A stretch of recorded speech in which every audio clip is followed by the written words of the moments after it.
À tous, bonjour à toutes, je suis Fiona Radkoff, IAIPR d'anglais.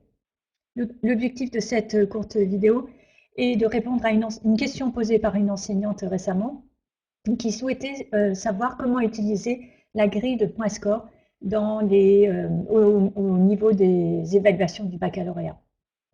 Donc je vais vous montrer une grille, la grille de compréhension orale, et d'abord vous expliquer où se situe le point score, et puis après vous montrer la petite barre de point score. Donc ici on voit en turquoise les mots-clés dans la grille de compréhension orale, les trois colonnes. En turquoise les mots-clés que les élèves doivent comprendre. En jaune c'est les éléments clés pour l'enseignant.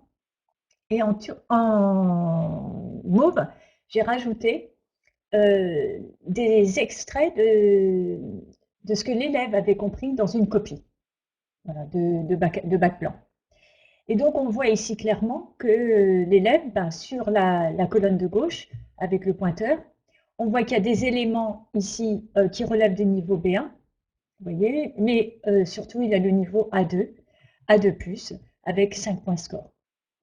Sur la colonne du milieu, on voit qu'il a le niveau B1, B1+, avec 10 points score, parce qu'il a quelques éléments de B2, mais essentiellement il a le niveau B1 en mauve. Et donc là, il a 10 points score. Et sur la colonne de droite, on voit qu'il a un élément scientifique, le mot scientifique, du niveau B1, mais essentiellement, il a le niveau A2 avec 5 points score. Donc ça lui fait 5 plus 10 plus 5, ça fait 20 points score. Donc maintenant, sachant qu'il a 20 points score, je reprends la grille officielle et on voit ici en bas LVA et LVB. Donc, si l'élève est en LVA et que c'est numéro 1, c'est-à-dire l'évaluation numéro 1, la compréhension orale, il a 20 points score, donc on va vers la droite. Et mon pointeur, voilà, je le place ici, on voit que l'élève a entre 16 et 22. Et donc après, on descend, ça lui fait une note entre 14, 15 et 16. Donc comme en 16 et 22, 20, ça lui fait 15 sur 20.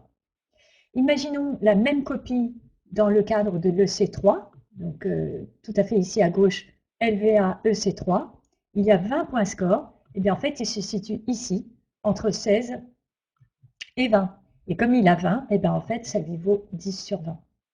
Donc là où c'est 15 en EC1, en fait ça fait 10 en EC2, en EC3. Et si on imagine l'élève en LVB, donc c'est en dessous, donc si à l'EC1 il a 20, et bien en fait ça le fait remonter tout à fait à droite et ça lui fait une note de 18 sur 20.